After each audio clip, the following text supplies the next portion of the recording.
Good morning, everyone. I hope that you guys are having a fabulous Wednesday. For those of you who are just now tuning in, I am Amanda. I am a local real estate agent here in the Greater Chattanooga area, and I am a bold business strategist. What does that mean? That means that I create a brand that screams you and screams what you want to put out there on social media. I'm also a self-proclaimed hot mess. Anyone who knows me knows that I am just a hot mess, and you love me in that mess. I'm usually late to the party. I usually come in probably forgetting something, but I am a hot mess. So this new series is called Hot Southern Mess, Finding Jesus in the Chaos. And this series has actually been on my heart for 3 years. What content I'm bringing you today, I wrote 3 years ago, but because of my fears and my demons, I am just now sharing it with you.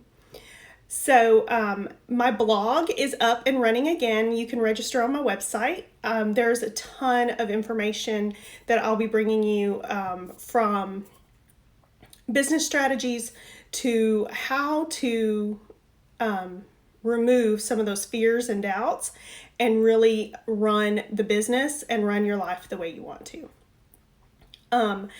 I am excited to bring you this information.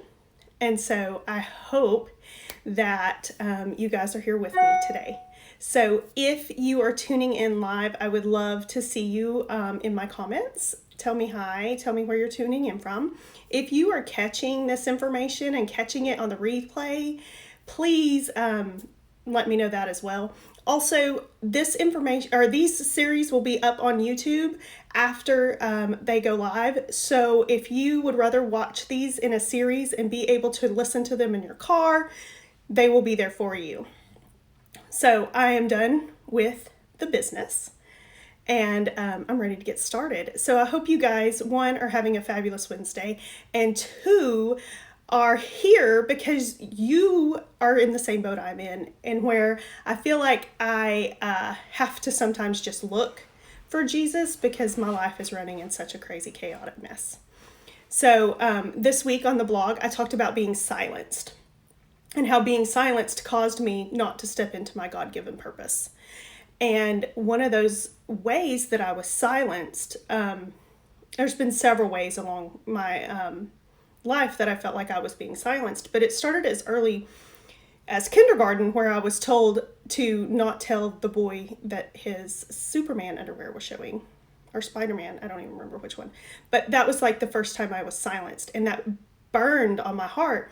And so as I'm raising these kids, I'm like, how do I teach them to walk and be bold, but also when to back off? Because I'm raising a class clown and the next president of our country. I'm going to be really real with you. Where she goes, I don't know. But it has been such a hard thing to learn how to parent in those situations, because I don't want to silence them like I was silenced. And so today, as my husband and I were gathering up the football stuff that was not put together, because it's picture day, and none of his stuff, it was thrown all over because he is my child and he is a mess, just like me, because my stuff is everywhere. I wish you could see this desk. There's glitter all over my driveway, all in my garage, on my car, because the girls did a sign yesterday.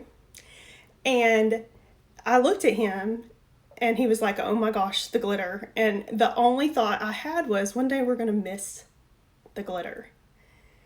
And how true is that sometimes we think our lives have to just be this perfect, ideal,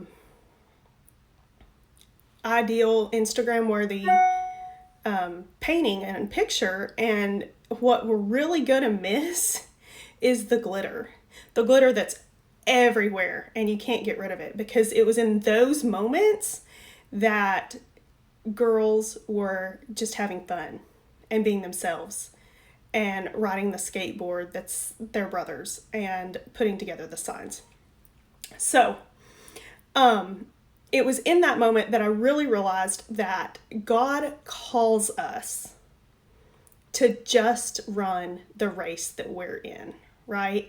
He doesn't ask us for the Instagram worthy picture. He doesn't ask us for a perfect walk.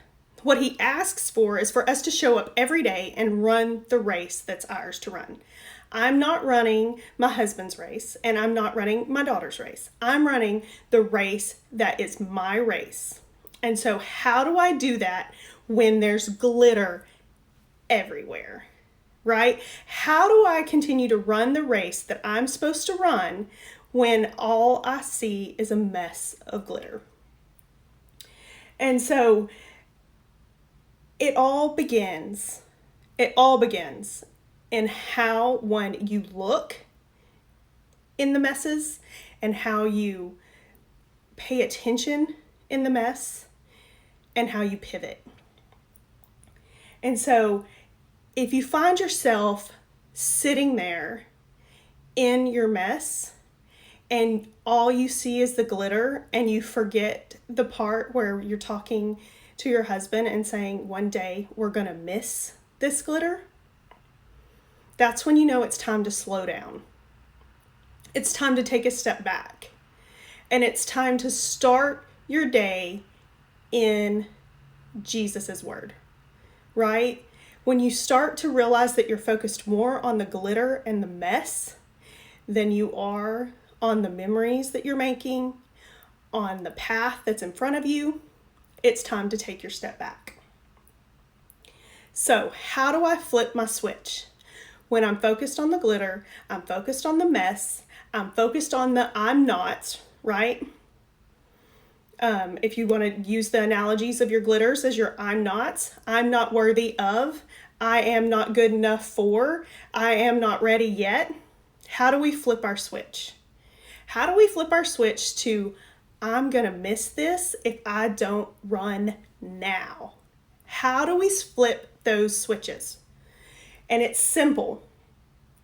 It's super simple, but it also takes your work and your dedication to focusing on the blessings and not the messes.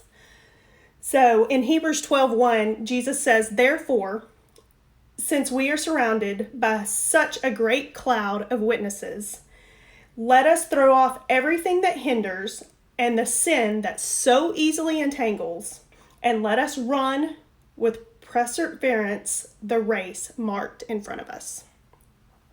He's telling us, I need you to run the race. I need you to run through the glitter. I need you to ignore it. I need you to keep going. So he's telling us to throw away anything that is causing us stress and slowing us down. But how do you do that? If you're taking notes with me, this is a good time to write something down or type yourself a note. Every day, you need to ask yourself what your focus is. You need to ask yourself, what am I focusing on and what do I need to be focusing on? And then when you wake up, what is your first priority? If you're already going through the tasks of the day in your head, if you're already going and saying, I have to get all this stuff done, and you haven't stopped and paused, it is time to shift your focus. And it needs to be something that is tangible that makes you shift your focus. I have an alarm in my phone and it tells me it is time for you to sit down with your coffee and read your devotions and talk to Jesus. You have to do those things if you want to continue to grow and you want your business to continue to move. It's just the way it has to be. You have to take those time to meditate on, to shift on, and sit with Jesus as you begin your day.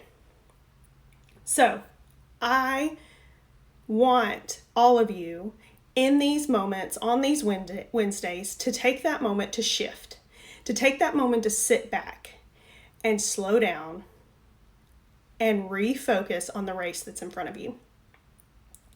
So another thing that I'm going to give you in this is a prayer for your day. So I hope that all of you are sitting with me, and let's pray on this. But today, Lord, as I begin my day, I focus solely on what gives you joy. When I begin to wander from my path, give me those subtle nudges, like remembering that the glitter is going to be missed, and guide me back to you and what you want me to do. So, it's highly important that when everything is going crazy and everything is in the midst of chaos, that we stop and we focus exactly on what He's calling us to do, not what He's calling our children to do, not what He's calling our husband to do, not what He's calling our business partner to do, what He's calling us to do. And regroup, refocus, and begin again on the race He has given us. So, I can't wait to see you guys next week. The blog is up. Please feel free to subscribe to my website to get all the blog information. There's more information on there than just walking with Jesus. It's about life, it's about family, it's about business, and I would love to meet you there. If you feel like you would like to have more of a conversation with me, you can book your free chat on there. I give you one that is 30 minutes of bold business strategies. It's bold life strategies. Wherever you are, I'm going to meet you in that conversation. So you guys have an amazing Wednesday.